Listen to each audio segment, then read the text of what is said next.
Kualitas ide konten itu sangat penting sekali teman-teman. Dan di sini gue sudah melangkum dalam 5 poin penting. Poin yang pertama adalah kebanyakan YouTuber itu cuman sekedar upload dia happy. Itu salah sekali teman-teman ya. Kenapa? Ketika bikin konten, kita perhatikan terlebih dahulu apakah ide yang mau kita buat kontennya atau videonya ya itu bisa berdampak ke masyarakat dan menimbulkan sudut pandang terhadap orang yang menonton videonya, dan apakah itu diterima oleh pasar atau algoritma di YouTube-nya.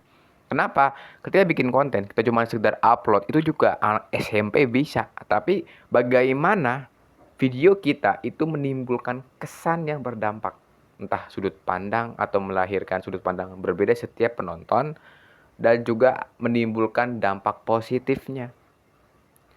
Coba kita lihat beberapa kreator besar, dia bikin konten nggak hanya bikin kan, bahkan sampai ada yang viral videonya, karena dia riset dulu teman-teman sebelum bikin.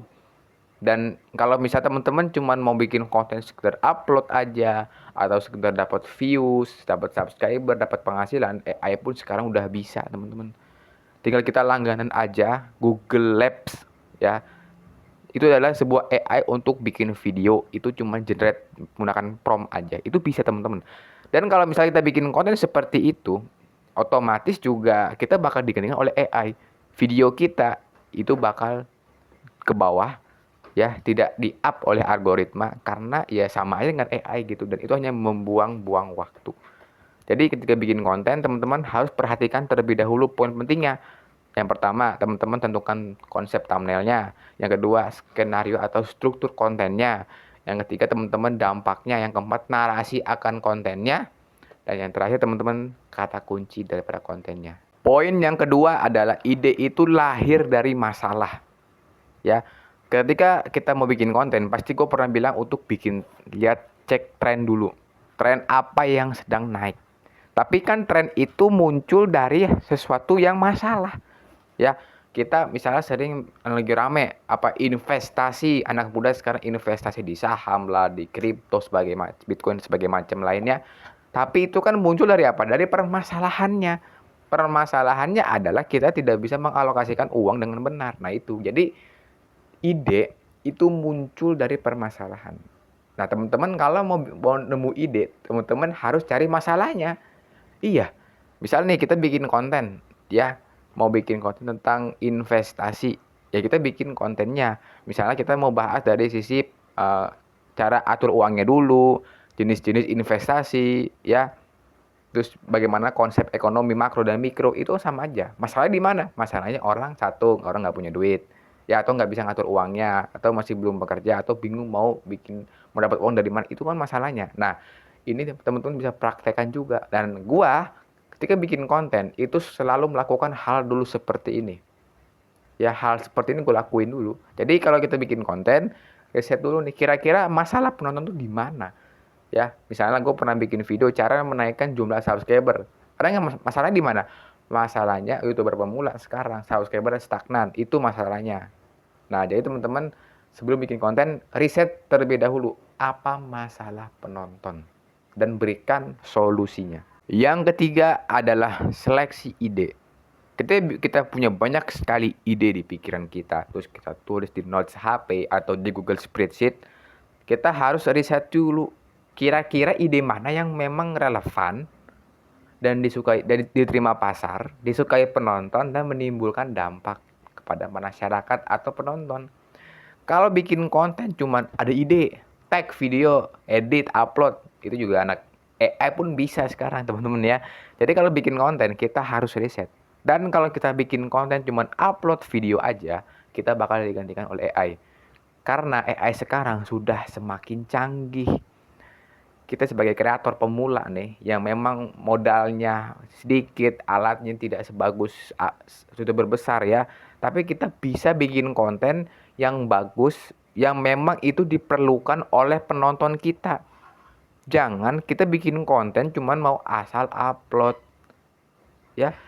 Jadi teman-teman sebelum bikin konten atau sebelum syuting lah, kita harus terlebih dahulu seleksi ide manakah yang memang relevan dengan sistem algoritmanya, penontonnya, dan juga jumlah video yang sudah beredar atau video yang mirip dengan ide kita itu. Karena menurut gua adalah semua orang yang bikin konten di YouTube pasti semuanya mencontek, ngikutin si ini, ngikutin si itu, dan cuman hanya dimodifikasi sedikit ya, bukan maksudnya ATM ya, amat detail modifikasi, bukan, dia ada perubahan narasinya, konsep sebagainya. Jadi teman-teman kalau bikin konten harus seleksi ide terlebih dahulu.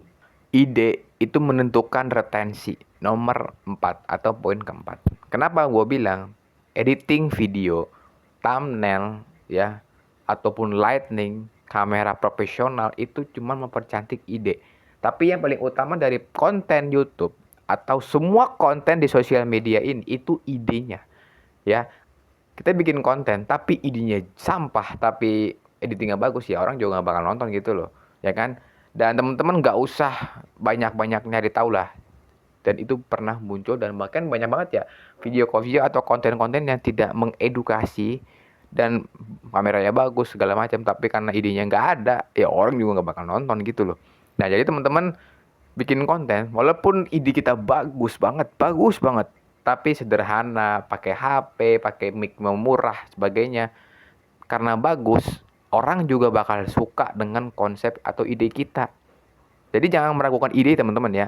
Dan ini untuk yang pemula, kita mungkin sering ngeluh kita nggak punya alat yang bagus, kita nggak punya kamera yang mahal, nggak punya HP, iPhone sebagai macamnya. Kita tetap bikin konten dan kita kuatin di ide kita, di narasi yang ingin kita sampaikan. Bukan cuman kayak kameranya, itu cuman alat bantu. Tapi yang paling utama dalam konten adalah ide dan juga narasi yang kuat. Poin kelima, channel YouTube itu tumbuh karena adanya struktur. Ya, struktur dalam pembuatan konten, identitas channel, ya, desain atau filosofis channel itu juga penting sekali. Kalau kita bikin konten cuman semangat, ya, kita pengen upload video setiap hari. Seminggu upload 8 video atau 9 video, itu yang ada kita modar, teman-teman. Dan itu sekarang AI pun udah bisa. Tapi bagaimana kita membuat channel YouTube ini menjadi sebuah perjalanan yang sangat panjang sekali. Dan gue melihat di beberapa podcast di YouTube ya, semua orang yang bikin konten itu nggak dalam setahun 2 tahun dia langsung naik videonya. Bertahun-tahun dia bikin konten, bahkan ada yang sampai 10 tahun, ada yang bahkan 15 tahun, ada yang mungkin 8 tahun. Jadi teman-teman bikin konten itu jangan mengharapkan cepat viral. Karena gue pernah ngalamin, gue berharap viral dan itu memang betul-betul viral videonya. Pas videonya drop lagi, dia langsung hancur. Performa hancur, penghasilan hancur, CTR hancur, semuanya hancur. Jadi teman-teman jangan berharap ingin cepet kaya lah dari bikin konten. Tapi bagaimana konten yang kita buat itu berdampak. Dan ingat satu hal lagi, kalau kita cuma semangat tapi nggak punya arah, nggak punya struktur yang jelas, nggak punya schedule yang jelas, kita cuma berputar-putar saja dan ujung-ujung kita stres sendiri. Tapi kalau kita bikin konten, ada strukturnya, ada narasinya, ada desain thumbnailnya, ada filosofisnya sebagai macamnya, insya Allah channel YouTube kita akan terus maju dan performanya akan naik. Oke teman-teman, itu adalah 5 poin penting yang gue sampaikan. Semoga teman-teman bisa praktekkan langsung apa yang gue sampaikan dan tentunya bisa bermanfaat untuk kedepannya. Sekian dan terima kasih.